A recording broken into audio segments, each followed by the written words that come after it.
What's up guys? Hindi ko alam kung magandang ideya ba to na i-review yung motor dito, pero nandito tayo sa Marilaki. Dito tayo sa Jariel's Peak. Almusal na tayo kanina. So bale, isang buwan na to si Flash sa akin. Tapos ngayon lang nagkapapel. 3.5 weeks. So 3 weeks ko nakuha yung papel. Tapos ngayon lang natin mare-review. Samahan nyo, tara! So ito yung bagong labas ni Rosie guys, yung Flash Carb 150 2024 150cc 5-speed push rod engine. Ito yung engine na katulad ng TC150, DL150. So yun yung katulad niya na engine. So simulan natin sa harap. Meron tayo dito ang LED headlight. Alam niyo na kung anong kamukha niyan. Ito yung logo. Tapos yan yung front fairings. Ito guys, signal light yan. Tapos may running light. Tingnan natin kung saan natin yung motor. Tapos tingnan nyo kung paano mag-start yung motor. Kasi no. Tapos ito yung switch mamaya. Check natin yan mamaya. Yan yung driving light. So yan yung DRL. Ay, sana maganda yung audio nito. Malakas yung hangin dito sa Marilaki. Kapila. So, hindi siya masyado makita kasi maliwanag. Ito yung signal light. I-hazard natin. Tingnan natin yung harap. O, di ba?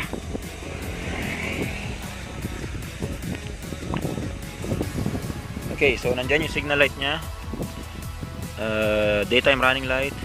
Tapalodo niya ganito. Medyo maingay lang kasi na-try ko kanina. Nalubak ako kanina.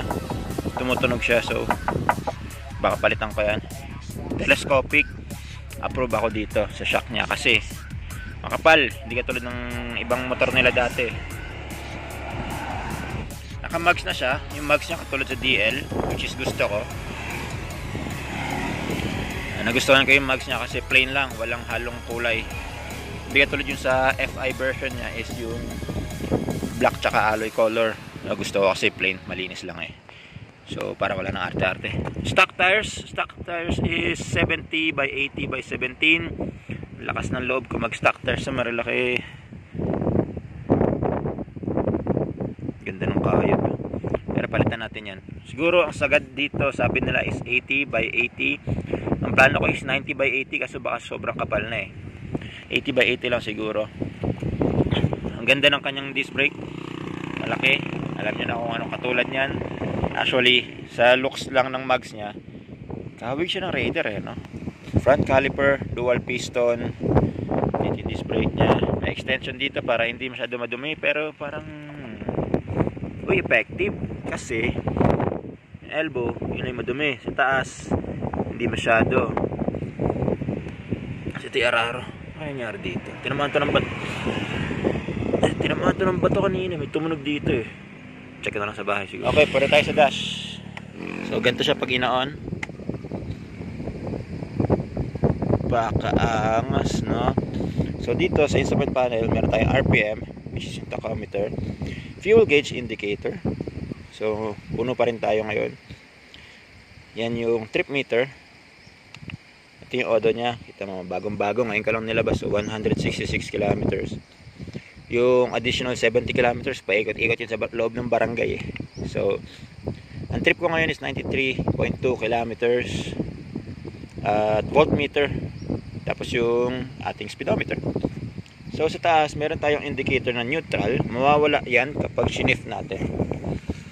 Shift natin doon yung gear indicator nya. So para umangat doon, kalahati lang neutral, then second gear. So 5-speed to guys Tapos dun sa tabi ng neutral, andun yung signal lights niya. Yan. And yung kanyang high beam indicator, which is hindi ma-on kasi nakapatay yung motor. Try natin. Ito yung ilaw. So yan yung low beam. Yan yung high beam.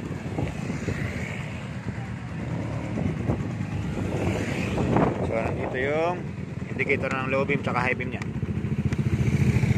Dumami na yung motor. Kung titingnan natin yung side view, napakaangas, no? Ang ganda ng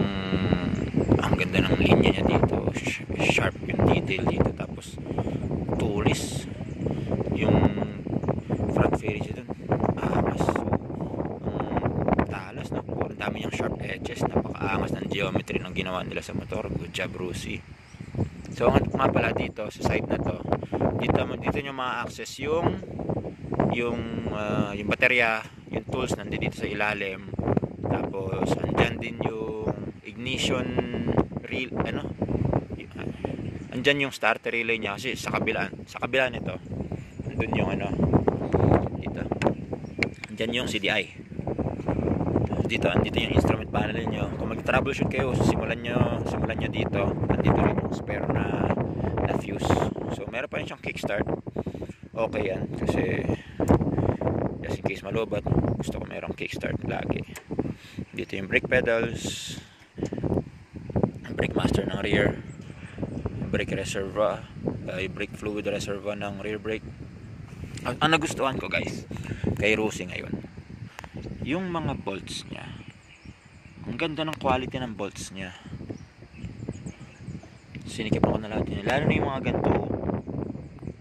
Sinikip ako, alam ko meron pa yun sa likod eh, medyo madumi lang, pero ayun, yung mga ganyang bolts. Oh, diba? Ang ganda. Yan tulad yung dati. Ano to lumuwag? Hindi masikip. Kaangat lang siguro. Ganyan lang siguro talaga yun. So ito yung tambucho niya, stock.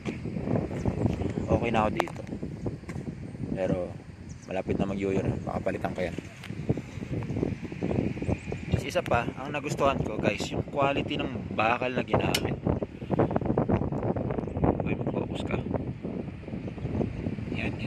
Yung mga bakal na ginamit dito, itong part na to, it looks super sturdy.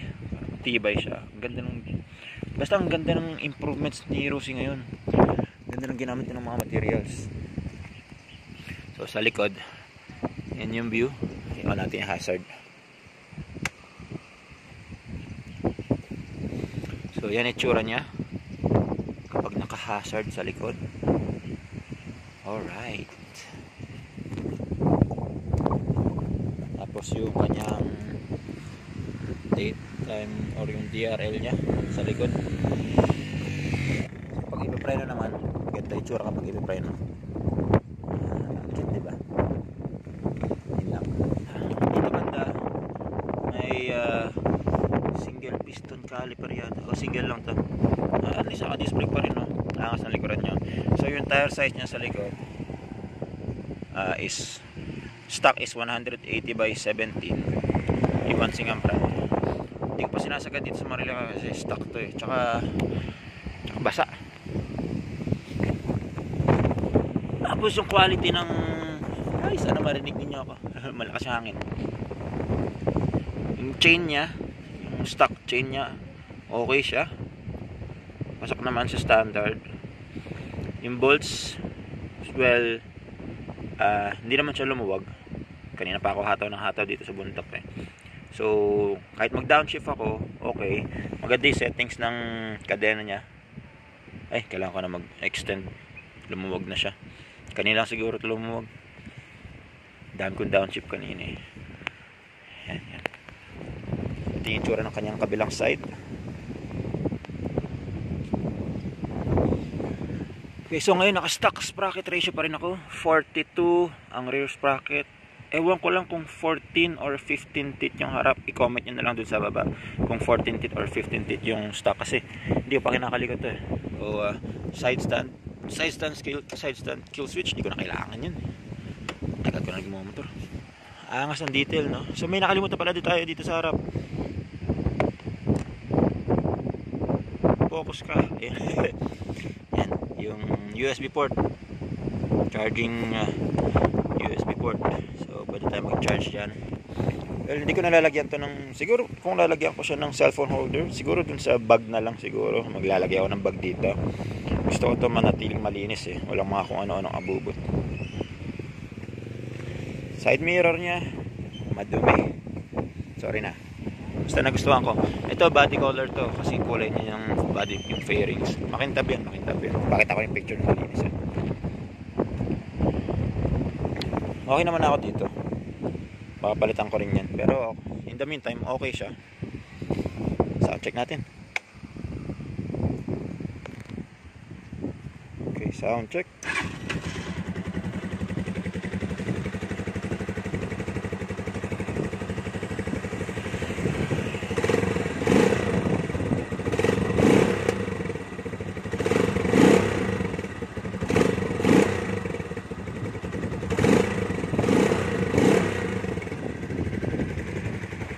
Alright. Ihilan dito. Dami dumadaan. Sa gilid kasi tayo ng highway, guys. Sensya na. So guys, ako ay 6 flat, 85 kilos. Kung pares tayo ng body build, ganito ang itsura nyo kapag nakasakay sa Rusi Flash 150 na carb. Ayos ba? Kit na motor sa atin eh, no? Haha. Oh, ito yung bagong labas. Oh, kahawig yun ah. Oh, brother. Sige. Like, share, subscribe na lang. Shout out. Thank you, right safe. Okay, all good. Ready to go.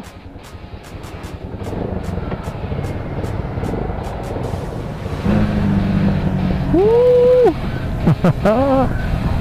Balik tayo ulit. Till next time, baby.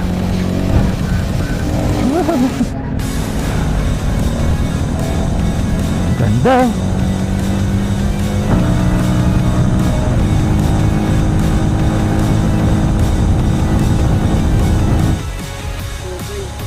Okay. So 3.55 liters ang kinain niya. Tapos ang tinakbo natin is 125.2 kilometers. Tapos 3.55 liters ang kinain. So yun na nga yung fuel consumption niya, guys. Flash ko na lang sa screen.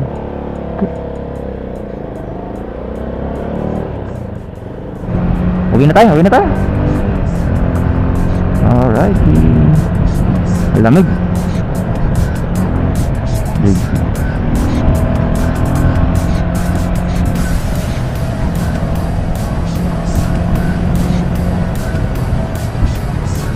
So yun lang for today's video. Umakyat lang talaga tayo ng Maracay para mag-almusal, para review natin si Flash kasi hindi pa natin nare-review ito eh. Yun lang yung basic specs niya. Basic na motor, carb type, di ganun kaselan, murang-mura pa. So anyways, sana nagustuhan niyo yung ating review for today. Nakatulong ako, nakapagbigay impormasyon ako sa inyo. So huwag kalimutang mag-like, share at subscribe. And see you on the next vlog. Bye guys.